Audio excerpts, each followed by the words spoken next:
So kai tsaye za mu shiga Pixellab na kan wayar mu domin gabatar da irin wannan bana akan wayar mu na Android. So za mu bude Pixellab, bayan mun bude zai bukaci da mu dawo da aiki, za mu taba cancel. So abu na farko da za mu fara yi shine za mu canza size da za mu yi aiki da shi. Za mu taba wannan dashi guda uku, daga nan akwai image size za mu selecting, daga nan za mu zo mu weight da height. So za mu rage weight din nan, za mu sa shi zuwa wato za mu sa shi zuwa 900 ko 906 kamar yadda yake a nan wajen, wanda shine za mu ga weight din shi ya wato fadinsa ya karu ko kuma in ce tsayin shi ya karu. So bayan mun gama da wannan za mu yi deleting na wannan rubutun ta hanyar taba A da kuma taba delete kamar yadda yake a nan wajen. So bayan mun gama da nan, abu na farko da za mu fara yi shine za mu yi selecting background color. So za mu zo daga nan za mu taba wannan abun, wanda shine zai ba mu damar da za mu iya canza background na color din background da za mu yi aiki da shi.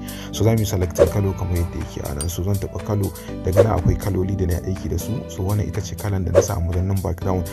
Zai dauke mu lokaci mai tsawo kafin mu gano sunan wannan kalan. Hanya mafi sauki da za mu iya gano sunanta, za mu taba wannan alaman plus, za kuma mu taɓa wannan pencil, wanda wannan shine sunan wannan kalan AFBFD8, wanda in ka rubuta a nan wajen sai ka taɓa OK, wanda direct zaka kalan ta canja ta dawo kamar yadda yake a nan. So bayan ka sa wannan kalan na background sai ka taɓa good kamar yadda yake a nan. So daga nan zamu zo mu dawo mu taɓa wannan abun na tsakiya. Bayan mun taɓa za mu taɓa sharps kamar yadda yake a nan. Bayan mun yi selecting sharps za mu enable din shi ko kuma za mu yi expanding din shi ta hanyar amfani da ɗan yatsa mu ƙara tsayinsa ko faɗin shi. So za mu ƙara tsayin shi da faɗin shi kamar yadda muke gani. So zan yi expanding din tsayinsa kamar yadda muke gani haka. So bayan na kammala, daga nan zan taɓa alaman good. So zan zo daga nan wajen zan duba akwai stroke kamar yadda yake a nan, zan yi enable na stroke kamar yadda muke gani. So daga nan zan sa stroke din zuwa 10 ko 20 yadda ya kamata. So sai in selecting kalar da nake so in sa a wajen stroke na kamar yadda muke gani ana. So ina barin shi a 15, ina iya karawa zuwa 20 din kamar yadda na ambata da farko. So bayan mun kammala da wannan abun, so anan akwai hoto da na aiki da shi a nan wajen. So zan yi importing dinsa, zan bada link din hoton a wajen comment da description na wannan bidiyon, kuna iya dubawa domin ɗaukowa wannan hoton. So daga nan zan duba shi wannan hoton da na aiki da shi gashi a nan wajen. So bayan na yi selecting wannan hoton, daga nan wajen zan zo ni zan daidaita shi zuwa haka kamar yadda muke gani a nan. So zan yi copying din shi, bayan na yi copying din shi zan yi rotating din shi wannan hoton, zan sa shi ta haka. Bayan na kammala zan zo daga nan shi ma zan daidaita shi, wanda zan sa shi a nan kamar yadda muke gani. So zan yi amfani da position kamar yadda muke gani a nan wajen domin in daidaita hoton ya zama cewa ya shiga cikin abun ta yadda mutum ba da iya gane cewa hoto aka saba. So bayan mun kammala da wannan zan zo daga nan zan taɓa wannan abun, zan sa musu kwado kamar yadda muke gani haka, gudun kada taba su bisa kuskure su goce. So bayan na kammala da wannan zan zo zan yi importing na hoto kamar yadda muke gani na wato hoton wannan dan abun, wannan abun. So shi ma zan bada link din shi a wajen comment da description, muna iya daukowa. So bayan na kammala da wannan zan zo zan rage tsayin shi kamar yadda muke gani a nan wajen haka. So bayan na kammala zan taɓa alaman good daga nan wajen. So bayan na kawo shi nan zan rage girman shi, zan rage tsayin shi kamar yadda muke gani haka. So zan daidaita shi da nan wajen. Bayan na kammala zan zo daga nan wajen zan duba akwai wato eraser color kamar yadda muke gani a nan, zan yi enable eraser color kamar yadda muke gani. So bayan na enable din shi zamu ga daga nan background din shi fara canjawa zuwa wani kala. So zan taba plus, bayan na taba plus zan taba wannan abun, wannan na tsakiya, wannan abun zan taba shi. Bayan na taba zo daga nan zan yi selecting wannan sai in taba good. So still zan ƙara taba wannan abun, zan ƙara taba wannan, na zo daga nan shi ma zan taba wannan abun sai in taba good, wanda shine zai dedicate na dukkan background din, ya cire mun background din. So bayan na kammala da wannan zan ƙara taba plus kamar yadda yake a nan wajen. Zan zo ni zan taba wannan abun, shi ma zan kawo shi nan sai in ƙara taba good, wanda shine zai dedicate na background din, zai yanke mun shi gaba ɗaya kamar yadda muke gani a nan wajen. So daga nan zan sa wannan, zan yi sama da shi haka, zan sa shi to back kamar yadda muke gani ana. So wannan shine zai fidda samfurin hoton kamar yadda muke gani. So bayan na kammala da wannan zan zo zan yi importing na hoto na kamar yadda muke gani, ko hoton wanda nake so in sa a wajen. Shi ma gashi anan zan dauko shi. So bayan na dauko shi zan zo zan rage size din shi ko whatever abu na ga dama zan iya sawa kamar yadda muke gani a nan wajen. So hoton yayi ja da yawa, ina iya zuwa tana akwai color filters, zan yi enable din shi. Daga nan akwai saturation, zan yi minus din shi zuwa 10 kamar yadda muke gani a nan. So bayan mun kammala da wannan a nan wajen zan iya rubutun da na ga dama, misali Ramadan Kareem kamar yadda muke gani.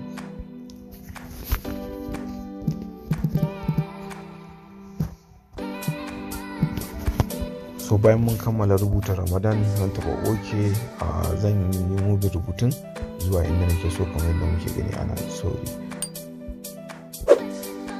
zan yi expanding din shi, bayan na expanding din Ramadan kamar yadda muke gani.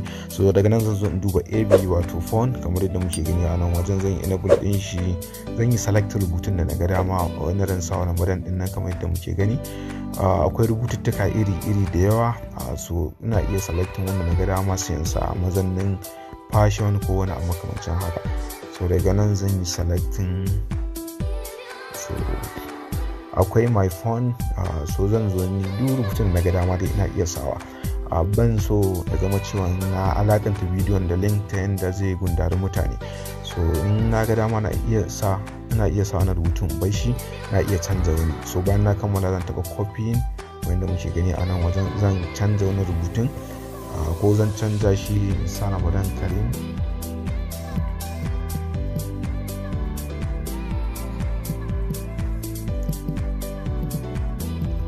So bayan mun kammala zan taba OK kamar yadda muke gani. So zan canza font ko kuma tsarin rubutun kamar yadda muke gani ta hanyar taba AB wato font. So anan akwai rubutuka iri-iri, shi ma ina iya amfani da wanda na ga dama wajen sa wannan rubutun. So kawai wanda na ga dama ina iya sawa kamar yadda muke gani a nan wajen. So zan zo daga nan zan yi expanding na rubutun, zan samu spacing, samu dukkan wani abu da na ga dama. So a nan wajen akwai ɗan rubutu, misali na iya rubuta abin da na ga dama, ban so bidiyon ya ja lokaci. So a madadin wani rubutu na nan wajen ina iya copying na wani text wanda shi Pixellab yake zuwa da shi a mazannin Quartus. Daga nan zan yi selecting guda ɗaya, sorry, so na yi selecting wannan, zan matse shi kamar yadda muke gani. So mu ɗauka wannan rubutun shine mazannin wushin na Ramadan Kareem. So bayan na kammala daga nan in na ga dama ina iya zuwa rubuta sunan mai hoton, in na ga dama kuma ina iya ɗaukan wannan Ramadan ɗin mai copying ɗin shi sai in canza sunan. Misali ina iya sa haka,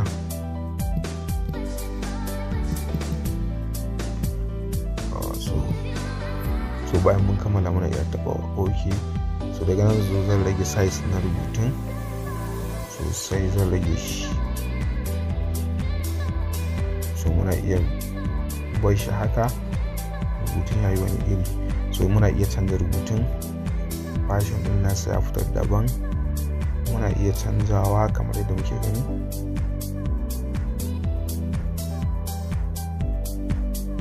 So muna iya barin shi haka, mun ga dama muna iya ƙara wani rubutun ta hanyar taba cross da kuma taba edit.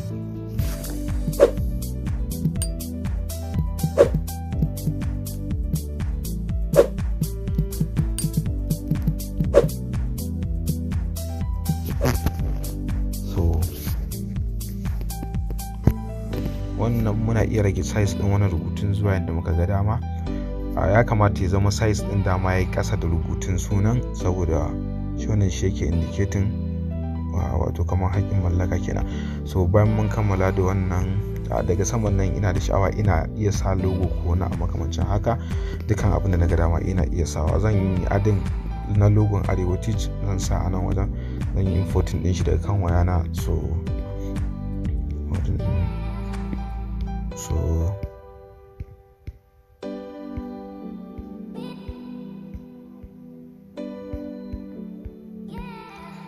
muna iya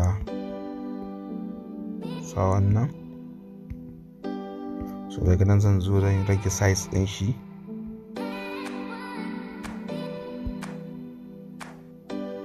So muna iya barin shi haka. Zan iya copying na wannan Arewa Teach din, copying din shi sai in kawo shi nan. So ina iya editing din shi sai in cire wannan.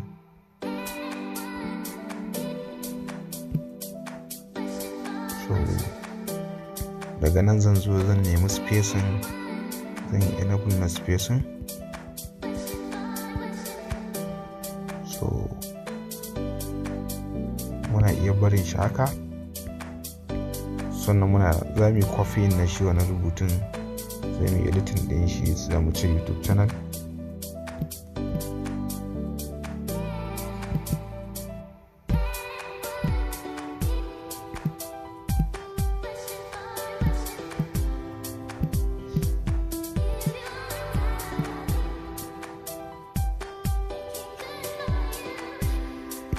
muna iya rage su wannan zuwa 25. So za mu yi moving din shi zuwa sama, shi ma za mu ƙara spacing ɗinsa. So muna iya barin abun a haka. So wannan shine da yake dama bari a ce 100% mun yi dukkan abin da muka fi da samfuri a cikin banar ba, amma kana iya tsayawa ka nutsu sai ka gyara dukkan abubuwan da ka ga ya dace akan ita wannan bana ko kuma wannan sticker da ka kirkira. So wannan zamu dakata. Idan akwai abin da ba fahimta ba ana iya tambayar mu a wajen comment box ko kuma a shafin mu na Arewa Teach. Kada a manta a kasance da mu a kowane lokaci, sai mu haɗa wani tutorial insha Allah. A kasance da Arewa Teach a kowane lokaci.